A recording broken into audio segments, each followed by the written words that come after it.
ఇలాంటి మరెన్నో వీడియోలు చూడడానికి like, share, subscribe and comment. ఈరోజు ఈ వీడియోలో 2026 సంవత్సరంలో నిజ జ్యేష్ఠ మాసంలో వచ్చే సంకటహర చతుర్థి తిథి ఎప్పుడు వచ్చింది, ఈ నెల నామం పేరు, పీఠం పేరు, వివిధ ప్రాంతాల చంద్రోదయ సమయాల గురించి తెలుసుకుందాము. మన జీవితంలో వచ్చే ఎలాంటి విఘ్నాలనైనా సంకటాలనైనా తొలగించే పరమ పవిత్రమైన వ్రతము సంకటహర చతుర్థి. సంకట అనే పదానికి సమస్యలు అని, హర అంటే తొలగించడము లేదా తగ్గించడము అని అర్థము. చతుర్థి అనేది అమావాస్య లేదా పౌర్ణమి తర్వాత వచ్చే 4వ రోజు. అందువల్ల సంకటహర చతుర్థి అనేది ప్రత్యేకంగా ఒకరి సమస్యలను తొలగించడానికి ఉద్దేశించిన రోజు. ఈ రోజును సంకష్టి చతుర్థి అని కూడా అంటారు. ఇది ప్రతి నెల కృష్ణపక్షంలో అంటే చంద్రుని క్షీణ దశలో పౌర్ణమి తర్వాత 4వ చతుర్థి రోజున వస్తుంది. ఇది ఒక పవిత్రమైన రోజు. ఈ రోజున కష్టాలను తొలగించుకుంటకు అధిపతి అయిన గణేష్ను పూజిస్తారు. పవిత్రమైన సంకష్టి చతుర్థి రోజున చంద్రుణ్ణి చూడడంలో ఒక ప్రత్యేక ప్రాముఖ్యత ఉంది. గణేష భక్తులు ముఖ్యంగా అంగారక చతుర్థి రోజున తమ ఆరాధ్య దైవాన్ని భక్తి శ్రద్ధలతో ప్రార్థిస్తే తమ కోరికలన్నీ నెరవేరి సుసంపన్నమైన జీవితం గడుపుతారని నమ్ముతారు. సంతానం లేని దంపతులు కూడా సంతానం కోసము సంకష్టి చతుర్థి వ్రతాన్ని ఆచరిస్తారు. ప్రతి చాంద్రమానంలో సంకష్టి చతుర్థిని జరుపుకుంటారు. కాబట్టి ప్రతి నెల గణేశుడిని వేరువేరు పీఠాలతో మరియు నామాలతో పూజిస్తారు. మొత్తం 13 వ్రతాలు ఉన్నాయి. ప్రతి వ్రతానికి ఒక నిర్దిష్ట ప్రయోజనము మరియు కథ ఉంటుంది. దీనిని వ్రత కథ అని అంటారు. అందువల్ల మొత్తం 13 వ్రత కథలు ఉంటాయి. ప్రతి నెలకు ఒకటి చొప్పున, మరియు చివరి కథ అధిక మాసానికి సంబంధించినది. జ్యేష్ఠమాసంలో వచ్చే సంకటహర చతుర్థికి ఆధ్యాత్మికంగా చాలా ప్రాముఖ్యత ఉంది. ఈరోజు వినాయకుడిని భక్తి శ్రద్ధలతో ఆరాధించడం వల్ల అపారమైన ఫలితాలు లభిస్తాయని భక్తుల నమ్మకము. సంకటహర అంటేనే కష్టాలను తొలగించేది అని అర్థం. జ్యేష్ఠమాసంలో జరుపుకునే ఈ చతుర్థి ప్రత్యేకించి వ్యక్తిగత జీవితంలో, ఉద్యోగ, వ్యాపార రంగాల్లో ఎదురయ్యే ఆటంకాలను, ఆర్థిక ఇబ్బందులను తొలగించడంలో విశేష ఫలితాలను ఇస్తుందని చెప్తారు. జ్యేష్ఠమాసము ప్రకృతి పరంగా వేసవి చివరిలో, వర్షాకాలం ప్రారంభానికి ముందు వచ్చే సమయం. ఈ సమయంలో వినాయకుని పూజించడం వల్ల మానసిక ప్రశాంతత లభిస్తుంది. సంకటహర చతుర్థి రోజున వినాయకుడికి చేసే అభిషేకము, గరిక పూజ మరియు నైవేద్యం ద్వారా ఆయన అనుగ్రహాన్ని సులభంగా పొందవచ్చును. సంకటహర చతుర్థి వ్రతంలో చంద్రునికి ఇచ్చే ప్రాధాన్యత చాలా ఎక్కువ.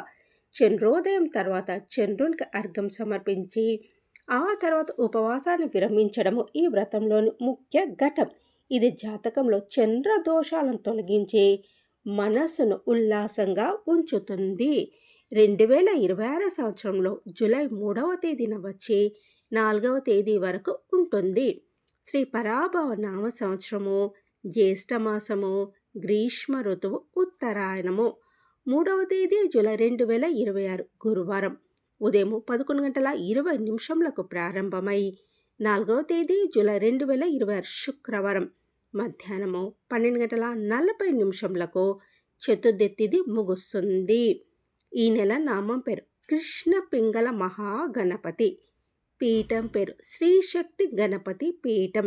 మన హిందూ పంచాంగం ప్రకారము చంద్రోదయ సమయంలోనే సంకటహర చతుర్థిని జరుపుకోవాలి. కనుక జూలై నెలలో 4వ తేదీ శుక్రవారం రోజు సంకటహర చతుర్థిని జరుపుకోవాలి. వివిధ ప్రాంతాల చంద్రోదయ సమయాల గురించి తెలుసుకుందాం. ముంబై రాత్రి 9:53, బెంగళూరు రాత్రి 9:27, హైదరాబాద్ రాత్రి 9:29, పూణే రాత్రి 9:49, అహ్మదాబాద్ రాత్రి 10 వడోదర రాత్రి 9:56, న్యూఢిల్లీ రాత్రి 9:48. కృష్ణ పింగళ సంకట నాశ గణేష వ్రతం అనేది హిందూ పురాణాల అత్యంత ప్రాముఖ్యత కలిగిన పూజా విధానం. ప్రతి నెలా వచ్చే కృష్ణ చతుర్థిని వినాయకుడికి అంకితం చేశారు. ఈ వ్రతాన్ని ఆచరించడం వల్ల సమస్త బాధలు తొలగిపోయి కోరిన కోరికలు నెరవేరుతాయని నమ్ముతారు. కృష్ణ పింగళ నామము నారద పురాణంలో చెప్పబడిన సంకట నాశన గణేష స్తోత్రంలో 3వ నామము. కృష్ణ పింగళ జ్ఞానానికి, దృష్టికి ఈ రూపం ప్రతీకగా నిలుస్తుంది. నారద పురాణం ఆధారంగా ఈ స్తోత్రాన్ని రోజు భక్తి శ్రద్ధలతో పఠించడం వల్ల విద్య, సంపద, సకల కార్యసిద్ధి కలుగుతాయని నారద మహర్షి తెలిపారు.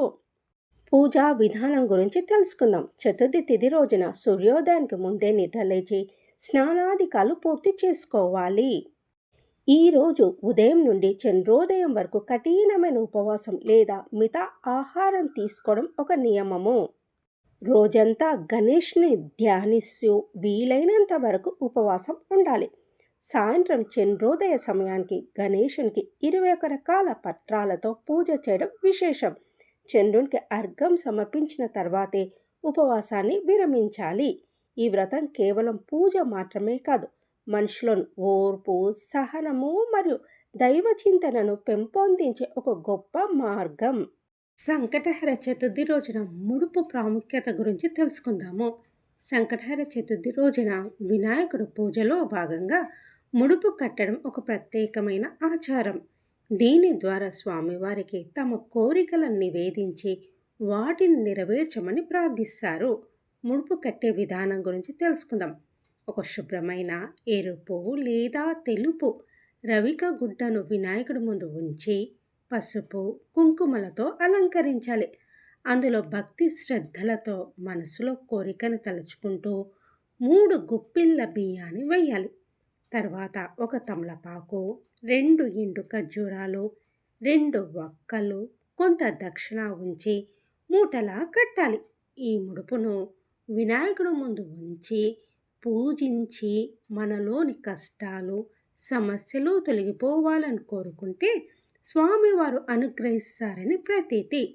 ముడుపు కట్టడం అనేది ఒక నిర్దిష్టమైన సంకల్పంతో చేసే పూజా విధానం. వ్రతం పూర్తయ్యాక ముడుపులోని బియ్యంతో పొంగలి చేసి స్వామికి నైవేద్యం పెట్టాలి. ఈ విధంగా చేయడం వల్ల సకల అడ్డంకులు తొలగిపోయి ధన, ఆరోగ్య, విద్యాప్రాప్తి కలుగుతాయని నమ్ముతారు.